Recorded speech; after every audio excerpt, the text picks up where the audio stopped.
Hey, my name is Chris. I'm an ex-evangelical Christian and worship leader, and I live in Las Vegas. Today, I wanted to talk to you about being wholly ghosted, or rather, being ghosted by evangelical Christians because you came out as no longer being an evangelical Christian. So, first of all, I'm going to say maybe I totally deserve to get ghosted, even though it doesn't feel good. What is ghosting, by the way? In the normal everyday social world, let's say in the dating world, if you're dating somebody, you hang out with them, you think everything's fine, and then suddenly they stop calling you. You can't call them anymore. They stop talking to you. Again, that is a person who's being ghosted. Basically, they ignore you, pretend you never existed, and basically hope you go away. So, why am I talking about being ghosted? Because recently I was ghosted by all of my ex-evangelical friends. I don't even really know if they're my friends anymore. I'm sure they would be polite in company, but at the same time as they've basically pretend I don't exist, right? So let me go back. So several weeks ago, I was on YouTube and I was looking through videos and I ran across a friend from my old church, basically the worship pastor that I studied under and that I worked under. Basically, he was an older guy, a really, really respected and really, really talented musician, and he still is. I found out he had a YouTube channel, so I looked it up and I started to conversate with the guy. I'm like, hey dude, it's been a long, long time. I'm no longer Christian anymore, but I've always admired you. I've always loved your music. And I've always been thankful that you took a young person who had a little bit of musical talent under your wing. Now, of course, again, I came out as being agnostic or non-Christian anymore. And I had a lot of fears. I was scared that this old friend of mine, this old worship pastor, would be like, well, you were never Christian in the first place. Or faggots don't go to heaven. Or I never liked you in the first place. Now, keep in mind, these were all the thoughts that were going on in my head. I was afraid that this dude is just going to judge me like every other Christian who I had come out to that I no longer believe in the Bible. I thought that this guy would basically tell me all of the everyday Christian things that they tell non-believers or people who no longer believe in Christianity. They will always say, you were never a real Christian.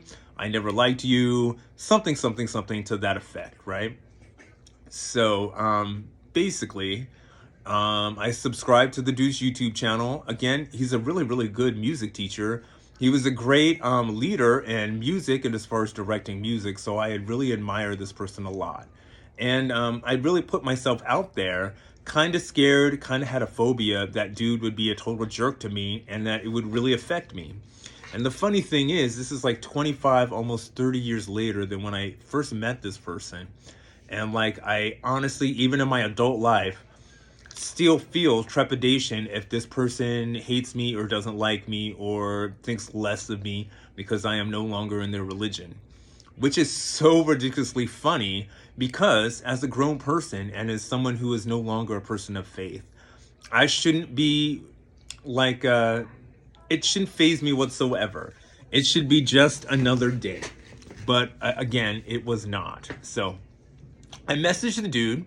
I subscribed to his YouTube channel. I tell him, hey, I really miss you. I loved your music.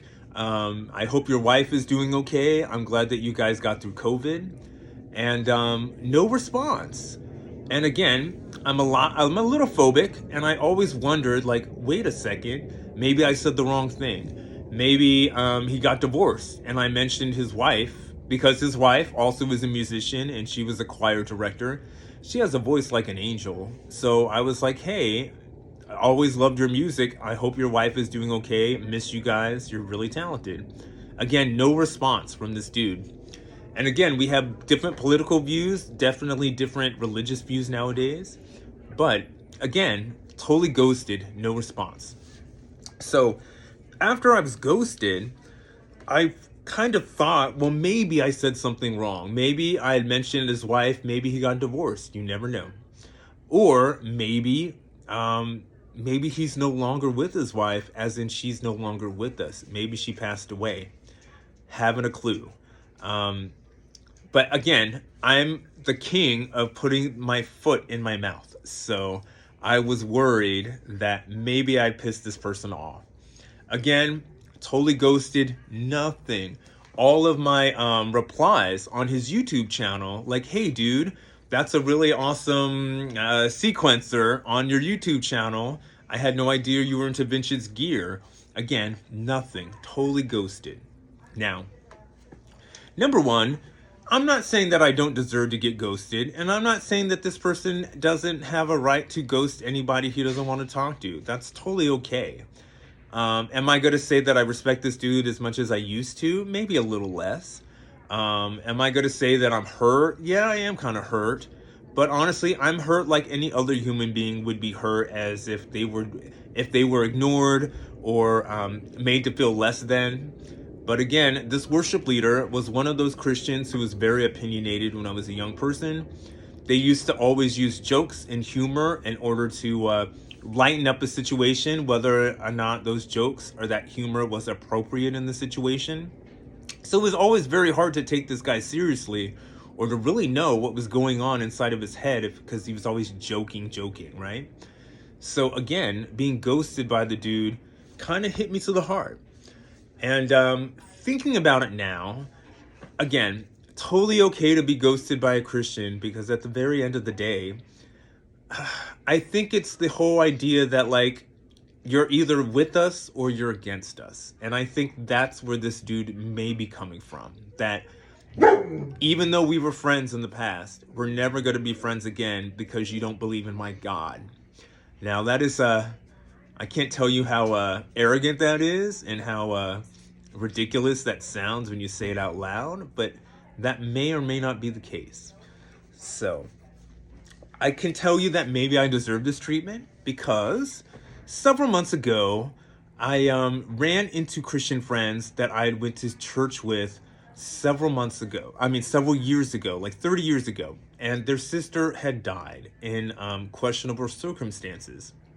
So I run into them at the supermarket, and rather than saying hello, hi, how are you doing, I totally ran down the next aisle, because basically I'm no longer a Christian.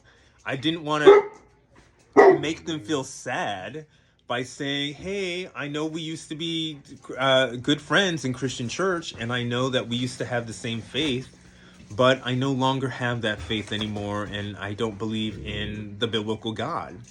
Now, in no way would this have encouraged those nice people that I ran into in the supermarket. More than likely, it would have really hurt their feelings, right?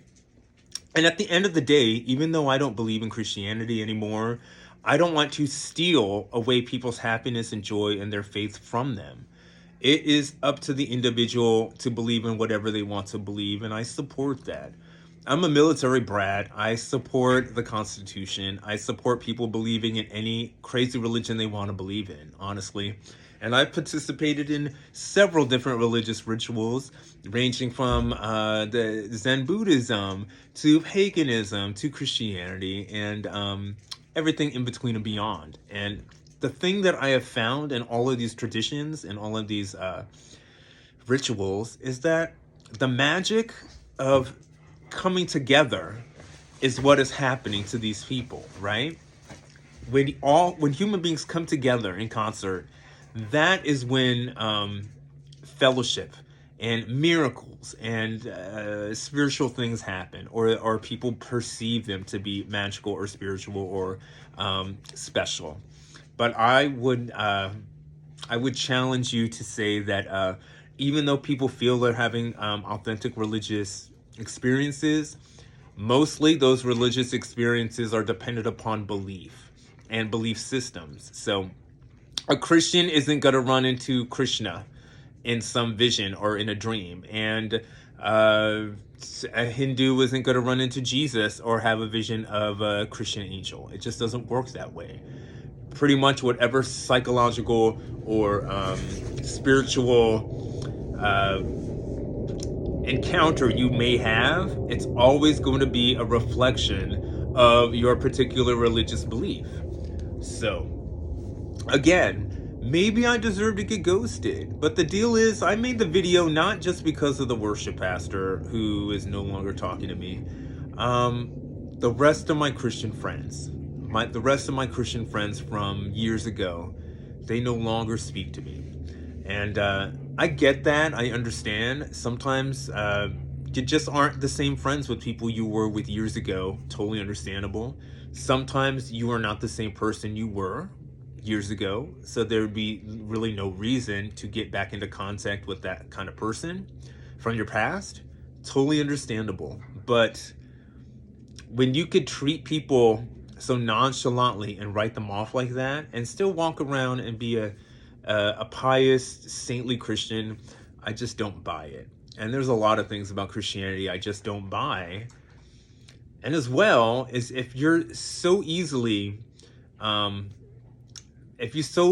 dismiss people who question your faith, who were in on your faith, if you can so easily dismiss them, what does that say about your own character, your own persona? That somebody in your tribe does something outside of what you feel is acceptable, so you ostracize them and you pretend they don't exist. Some would say this is being discernment in Christianity, and you're supposed to judge, and you're supposed to put people out who aren't towing the line in Christianity.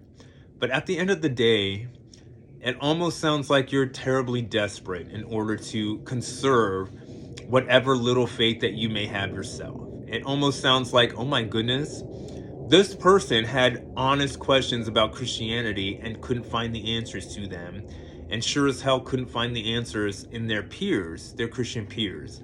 So they stopped believing, right? Rather than question, maybe this person has valid issues and has valid concerns, and this is probably coming from a place of sincerity, they honestly just dismiss you like you never existed or you didn't matter. Now again, that kind of hurts. Being holy ghosted by people who are indwelled with the Holy Ghost makes me wonder, is that the Holy Ghost? Is that the Holy Ghost himself? Is the Holy Ghost ghost that person? They're no longer one of us, right? Or maybe I remember when I was a full-on born-again Christian, I thought that different religions, different faiths were maybe less than. And I thought that I was one of the privileged few that had the answer. The answer to life, the answer to life and death. Who are we? What are we meant to be? We're all meant to worship the living God, right? But then as I got older and as I hung out with people of different religious faith and saw how they worshiped their deities and saw how they fellowshiped with each other, I understood that the teachings in Christian church were like the equivalent of other teachings in other religions, and that Christians didn't have anything special going on.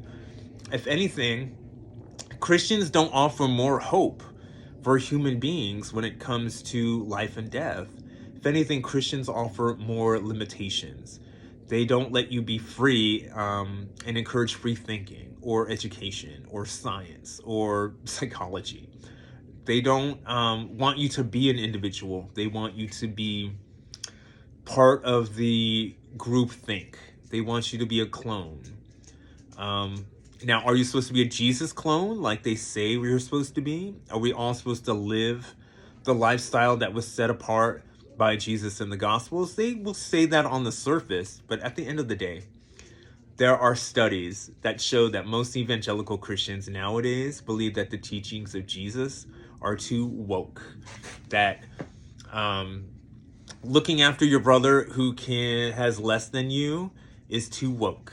That picking up somebody on the side of the road and tending to their wounds and feeding them and healing them, that's too woke for modern day Christians. So at the end of the day, if evangelicals aren't even going to practice their own good teachings inside their religion, and they are ostracizing people that used to be a part of their religion, and they have no ability to have a conversation with human beings that have different beliefs than they do, then that tells me that maybe ghosting me is them doing me a favor.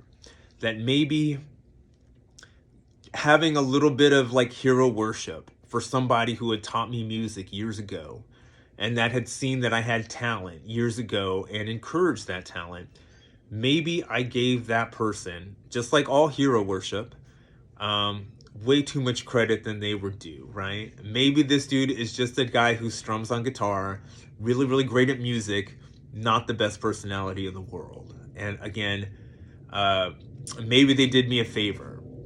But at the end of the day, when you ghost somebody, are you being noble? Are you being stoic in your Christian belief? Or are you just being a coward? Are you just like scared to confront the issues and the arguments that non-believers have with religious faith? I understand that Christians have no fact when it comes to their faith. It is all 100% something they believe in without facts, without historical facts, without anything that can verify objectively any of the stories in the Bible. Not even just the New Testament, not just the miracles, not just the stories, but I'm talking the time that Jesus walked the earth, all the words that he had said. None of this is verified in history.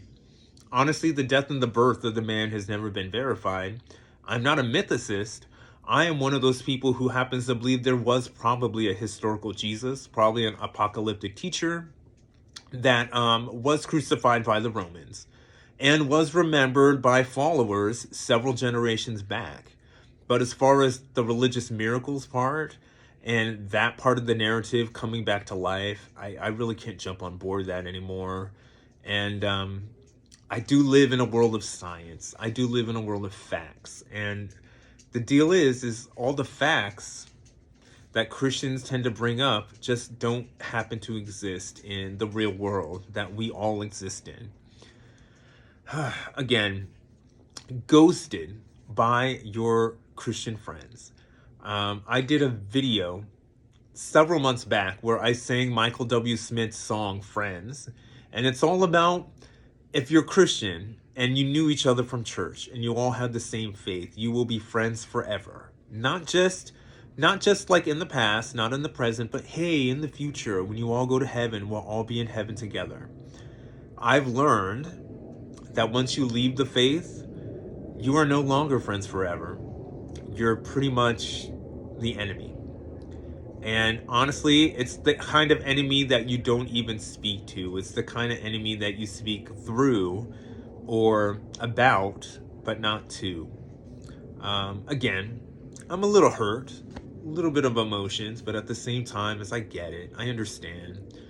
Having discourse with somebody of a different faith, when you have no facts to back up your faith, it must really, really be challenging. And it must really, really be challenging to understand that someone who you knew every day for years would come to a conclusion that all the interactions that you had had with them was complete farce, was complete just kind of a play, a drama, and not really authentic. Because at the end of the day, that's how I saw my Christian faith, and that's how I saw the church that I got saved in. I had witnessed so many lies and so many theatrics to where at the end of the day, they convinced me that Christianity wasn't real. And then, hey, I read the Bible and I looked at the world around me that I live in, and I came to the conclusion myself that Christianity most likely isn't real.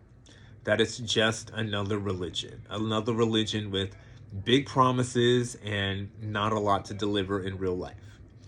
So again, do I feel hurt that I was ghosted and that I am ghosted by my Christian friends? Yes, I do. But at the same time, in my world of reason and logic, they're probably doing me the best favor ever, because being friends with people who think that they have all the answers in the world, and being friends with people who think less than you for not believing in their religion, maybe that's just not people I should hang out with. Hugs, health, happiness from Las Vegas.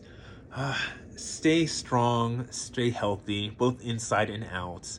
Um, if you're coming out of Christianity, hang in there. You're not alone. Deconstruction isn't a phase. Basically, more and more people are waking up to the idea that maybe the traditions taught to us by our elders, by our parents, maybe 2,000 years of church tradition in a world that had no idea what science was, maybe that's just not the way to go anymore. Maybe facts and figures and things that could be verified is the better way to go when it comes to decision making in our lives. And I am definitely taking that route. Again, hugs, health, and happiness from Las Vegas. This is Chris, the Ex-Xtian.